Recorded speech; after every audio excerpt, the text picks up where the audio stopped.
So this is going to be a full walkthrough on how the steering wheel buttons as well as that instrument cluster screen work. So let's go for it. Firstly, stick on the left-hand side, we can flash our high beams on or off, and then on the very end of that stick, so we've got a little button there, and that's going to turn our lane keeping system on or off. So we can see the system shows up there. So the system might actually be turned on, but it doesn't actually activate until we hit about 60 kilometers an hour. And what's going to happen is these little lane markings on the side are going to go green, letting us know that the system's now active. So what that means is that if we start to veer over into a lane without signaling, we're going to get a gentle nudge pushing us back into our lane. The stick on the right-hand side is going to let us figure out what's going on with our front wipers, or on the very tip of that stick, we can figure out what's going on with our rear wiper.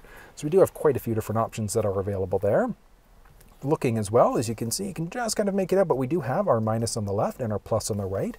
So because we're in the Badlands version of the vehicle, we do have paddle shifters inside of this thing. And that's going to be an exclusive for the Badlands version of the vehicle. So you're not going to find it when you get into any of the lower trim levels, unfortunately. But this specific one, so with the pad on the left-hand side, has the Ford Co-Pilot 360 Assist Plus package. And what that's going to do, so it's going to drop you down a teeny little bit there. So this thing here is going to give us the adaptive cruise control, so our set it and forget it cruise. We turn it on by pushing the button on the top right. We can set our distance, so how close or how far are we away from the vehicle that's in front of us.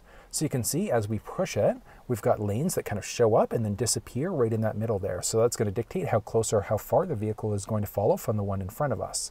And then we've also got our lane centering system. So very different from the keeping system, because the keeping system there will gently nudge us back into our lane, but the following system will literally keep us fully balanced in the lane as we go. So definitely a great system there. And we do have a series of other buttons, so our plus and minus there. So at a very minimum, if you didn't have that added package, you would have regular cruise control. It's just that when we get into that other added plus package, we do have the adaptive cruise control instead. We've got our volume prompts, I should say, so we can increase or decrease our volume, and we can mute out from there. We can easily turn our adaptive system off there. Pad along the right-hand side is going to be for adjusting what's going on with that cluster screen. So we'll get to that one in a second. Buttons along the very bottom, so we can change between songs or radio stations, which is neat because if we press and hold, we can jump between songs or stations that way as well. This one is our voice command prompt. So it's going to let us do things like change songs, radio stations, navigate, things like that using our voice. But one of the great things about this button is that if we were hooked up through Android Auto or Apple CarPlay, we could do a longer press. So a longer press and hold in order to be able to activate either our Google or our Siri Assistant. So definitely a nice thing there. And then we've got a series of other buttons here. So we've got our basic back button. We can go up and down between different screens. And then we've got our menu button on top of that. So let's kind of go screen by screen here for just a moment. So we've got our base screen. So this one lets us go up and down. If we get to any options, so like fuel economy, we can press and hold it in order to be able to reset our fuel economy. So as you can see, it zeroed us out there.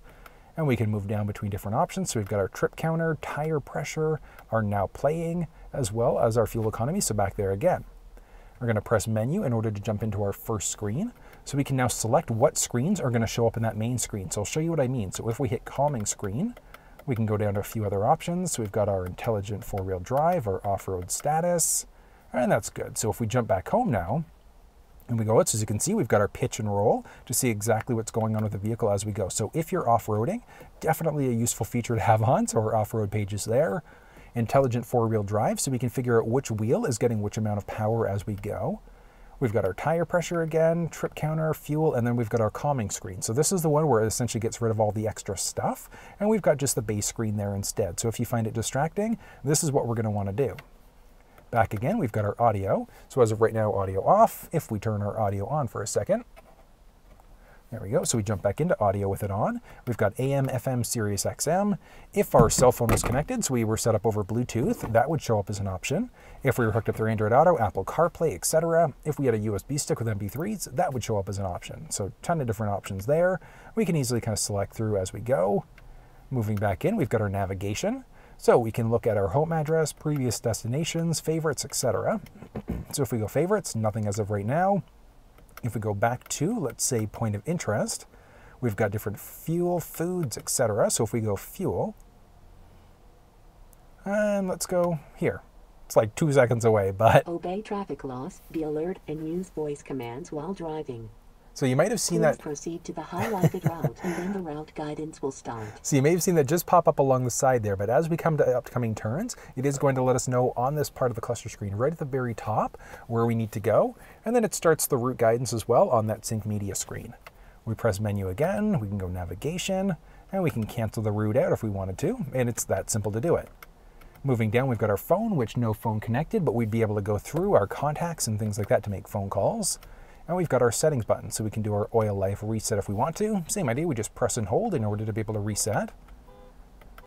And then we've also got our display set up, so as you can see there, we can also change it up between either miles or kilometers per hour very simply if we needed to. So if you're heading to the States, Canada, whatever the case may be. But that's going to be the basics of the steering wheel as well as the cluster screen inside of the vehicle, with one exception, and that's going to be adjusting the steering wheel. So it is going to be a manual process, so just by our left knee, we can move this thing up, down, and it's telescopic, so in, out, etc. And then we're just going to lock it back into place when we're done.